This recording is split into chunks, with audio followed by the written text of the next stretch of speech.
तुम्हें एक दूसरे के साथ के जरिए ही ताकत मिलेगी।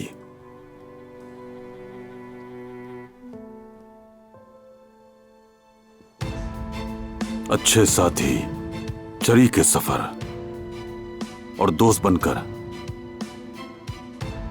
ये सफर आसानी से कट जाता है।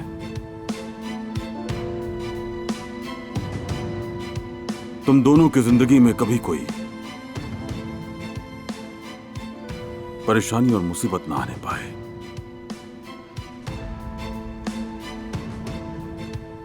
अल्लाह तुम दोनों को सलामत रखे।